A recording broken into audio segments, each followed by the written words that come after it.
وما لنا ألا نتوكل على الله وقد هدانا سبلنا ولنصبرن على ما آذيتمونا وعلى الله فليتوكل المتوكلون.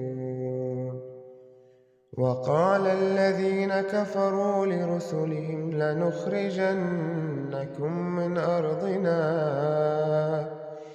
أو لتعودن في ملتنا فأوحى إليهم ربهم لنهلكن الظالمين ولنسكننكم